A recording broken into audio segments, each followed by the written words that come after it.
Welcome to MC novel world, जहां कहानियां सिर्फ सुनी नहीं महसूस की जाती हैं। फायर। अगर तुम्हें पसंद है एक्शन, मिस्ट्री और इमोशन से भरी कहानियां। अदिति हमेशा से नाजुक रही थी, इसीलिए अपनी हर गर्भावस्था में चंदन अक्सर उसके पास ही रहते थे।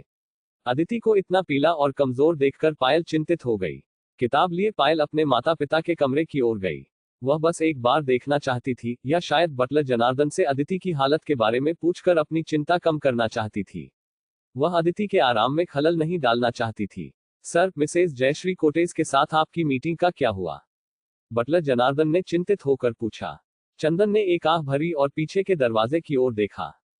ठीक नहीं। बटलर जनार्दन ने उन दो शब्दों से तुरंत समझ लिया कि क्या हुआ होगा। जयश्री वह थी जिसने इतने सालों तक पायल को पाला था। बटलर जनार्दन ने यह भी सुना था कि उस महिला ने बहुत कम उम्र में ही पायल का शोषण किया, उसे जुए और हर तरह की चीजों से अवगत कराया। बस इसी बात से अंदाजा लगाया जा सकता था कि जयश्री किस तरह की औरत थी। सौभाग्य से पायल अपने माहौल के बावजूद एक शानदार और नेक बच्ची के रूप में पली बढ़ी। दूसरी ओर चंदन और अदिति पायल के असली माता पिता थे। दोनों अभी भी अपनी लंबे समय से खोई हुई बेटी के साथ एक बंधन बनाने की कोशिश कर रहे थे। यह सोचते हुए बटलर जनार्दन को पछतावा हुआ। वह पहले से ही उस बहस और मुश्किल स्थिति की कल्पना कर सकता थे जिसका सामना जयश्री से मिलने के बाद युगल कर रहा होगा। बटलर जनार्दन, अगर बच्चे बाद में आकर अपनी मां के बारे में पूछें तो कृपया उन्हें बता दें कि वह बस आराम कर रही है। चंदन हल्के से मुस्कुराए। मैं उन्हें परेशान नहीं करना चाहता, खासकर अर्णव अपनी परीक्षा पर ध्यान केंद्रित करने की कोशिश कर रहा है। बटलर जनार्दन समझ गए। मैं उन्हें आश्वस्त कर दूंगा। धन्यवाद। जैसे ही चंदन के मुंह से धन्यवाद के शब्द निकले, उनकी नजर किनारे से एक छोटे से व्यक्ति पर पड़ी। जब वह मुड़े तो उनकी निगाहें पायल की गोल आंखों पर टिकी। पापा, क्या आप आंटी जयश्री से मिले? क्या उन्होंने मां को परेशान किया? क्या इसीलिए मां ठीक महसूस नहीं कर रही है? उनके चेहरे पर चिंता और जिज्ञासा का भाव था। उनकी आवाज मधुर और मासूम थी। चंदन ने अपनी जीभ काट ली, जबकि बटलर जनार्दन ने अपने होंठ कसकर दबा लिए। वे अदिति के बारे में इतने चिंतित थे कि उन्होंने अपने बगल में खड़े गोल मटोल से छोटे व्यक्ति पर ध्यान ही नहीं दिया। पायल, सब ठीक है। चंदन नीचे झुके और तेजी से मुस्कुराए। तुम्हारी मां ठीक हो जाएंगी। वह बस लंबी ड्राइव से थक गई है। लंबी ड्राइव? वे तो बस 1 घंटे के लिए बाहर गए थे, और अगर वह दूरी का अंदाजा लगाती तो जहां वे मिले होंगे वह ज्यादा दूर नहीं होना चाहिए था। पायल ने पल भर के लिए सोचा। अपने पहले जीवन में जब जयश्री ने उसे खुशी खुशी दूर भेज दिया था तो वह कुछ समय के लिए शांत रही थी। लेकिन जुए की लत के कारण जयश्री ने नीना को छीनने की धमकी देकर उसके माता पिता से और पैसे के लिए जल्द ही परेशान करना शुरू कर दिया था। लेकिन फिर अचानक जयश्री रुक गई और पायल से पैसे के लिए परेशान करना शुरू कर दिया। वह पायल के स्कूल तक चली जाती और हंगामा करती, जिससे उसके लिए ऐसे समस्याग्रस्त मौसी के साथ दोस्त बनाना मुश्किल हो जाता था। जुड़वां बच्चे भी उसी स्कूल में दाखिला लेने में कामयाब हो गए थे, जिससे उसके स्कूल जीवन का आतंक और बढ़ गया था। इसलिए अगर कोई अदिति और चंदन के तनाव को समझ सकता था तो वह पायल थी। पापा, मेरी मौसी क्या चाहती है? उसने पूछा। उसकी गोल आंखें अभी भी प्यारी थी, लेकिन उनमें गंभीरता भी झलक रही थी। चंदन क्षण भर के लिए हक्के बक्के रह गए। उन्होंने और बटलर जनार्दन ने सहज रूप से एक दूसरे की ओर देखा, इससे पहले कि उनकी आंखें वापस पायल पर टिकी। पायल, सब ठीक है। चंदन ने जबरदस्ती मुस्कुराते हुए कहा। तुम्हें चिंता करने की जरूरत नहीं है। वह रुक गए क्योंकि उनकी बेटी ने विषय बदलने की कोशिश पर माथे पर बल डाल दिए थे। उन्हें हेमंत के शब्द याद आए। हेमंत के अनुसार पायल को एक बच्चे की तरह व्यवहार किया जाना नापसंद था। अभी पायल उनसे एक सवाल पूछ रही थी और उसकी गहरी आंखों ने दिखाया कि वह सांत्वना भरे शब्दों के बजाय एक जवाब चाहती थी। चंदन को हार महसूस हुई। तुम्हारी मौसी तुमसे मिलना चाहती है, उन्होंने कहा, क्योंकि यह जयश्री की शर्तों का हिस्सा था। अगर चंदन पायल को जयश्री से मिलने देते तो इससे उसे शांति मिल सकती थी। हालांकि यह ऐसा भी महसूस हुआ जैसे वह नीना के लिए पायल का इस्तेमाल कर रहे थे। जयश्री के शब्दों को याद करते हुए चंदन को बुरा और पछतावा महसूस हुआ। नीना को रखने के लिए उन्हें पायल का इस्तेमाल करना पड़ा, उसे उसी व्यक्ति से मिलवाकर जिसने उसका शोषण किया था। वह जयश्री से कैसे अलग थे? लेकिन मैं इसकी अनुमति नहीं दूंगा, चंदन ने जल्दी से जोर देकर कहा। उन्हें पछतावा हुआ कि यह विचार उनके दिमाग में आया भी था। अगर वह अपनी बेटी को उसके शोषक का सामना करने देते तो वह किस तरह के पिता होते? जयश्री पास नहीं आएंगी तो मैं उनसे मिलूंगी, पायल ने दृढ़ संकल्प के साथ आवाज दी। पायल, तुम्हें जरूरत नहीं है, लेकिन मैं चाहती हूं, उसने अपनी बात सीधे रखी। जयश्री एक कीड़े की तरह थी जो केवल एक निश्चित स्थिति में अपनी यादों को बरकरार रख सकती थी। पायल को जयश्री को याद दिलाना पड़ा कि उसे कैसे प्रशिक्षित किया गया था और वह केवल तभी कर सकती थी जब वह उससे मिलती। पायल को जुड़वां बच्चे भी याद आ रहे थे और वह जानना चाहती थी कि यूरी कैसी है। यह देखकर कि चंदन अनिच्छुक थे, पायल ने अपने होंठ फैलाए। पापा, चिंता मत करो। आंटी जयश्री मेरे प्रति बहुत दयालु है और उन्होंने मुझे कभी चोट नहीं पहुंचाई। उन्हें और फुसलाने के लिए उसने एक कदम आगे बढ़ाया और अपनी स्वस्थ छोटी बाहें उनकी गर्दन के चारों ओर लपेट ली। ठीक है पापा, डरो मत। मैं चंदन बेदी की बेटी हूं, इसलिए मैं ठीक रहूंगी। चंदन की अभिव्यक्ति टूट गई क्योंकि उनका दिल कस गया। उनके मीठे शब्द सुनकर उनकी आंखें भर आई।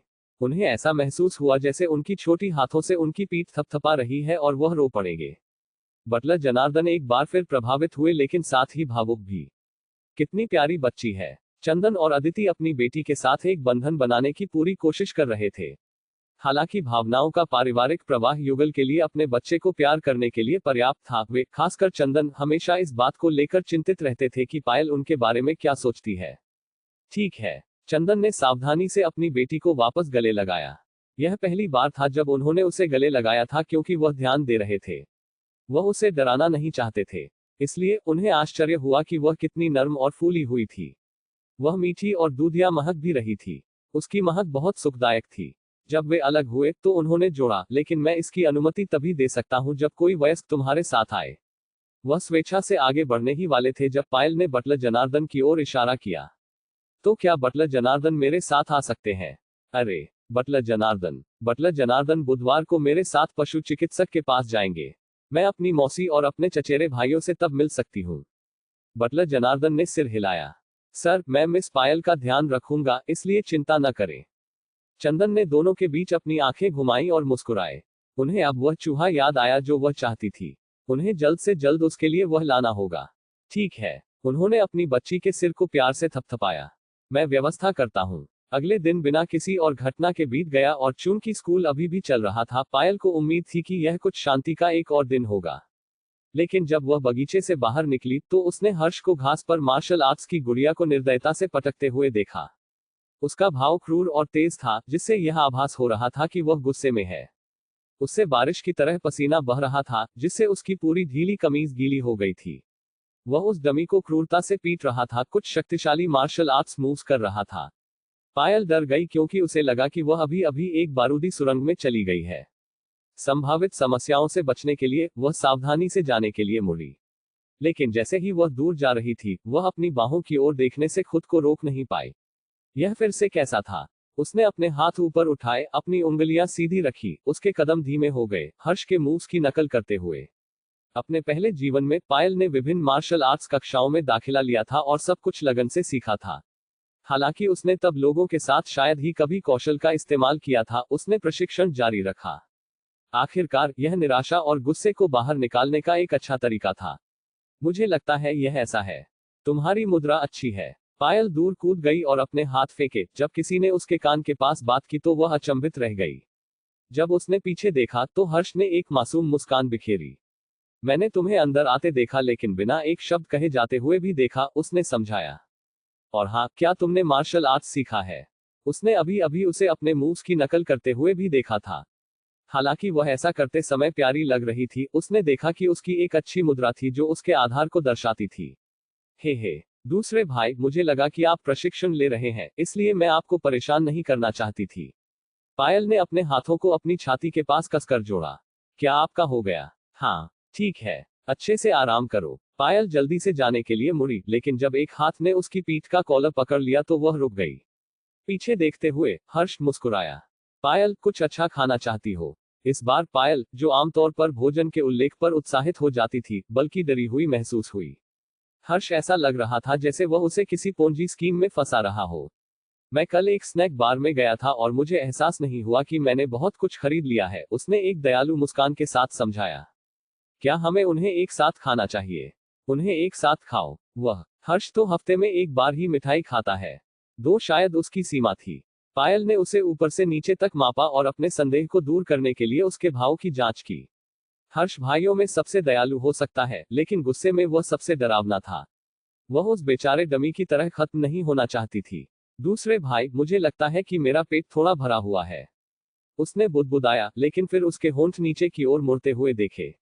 अरे नहीं। पायल ने सहज रूप से विकृत डमी की ओर देखा और बोल पड़ी, या शायद नहीं। चलो उन्हें एक साथ खाते हैं।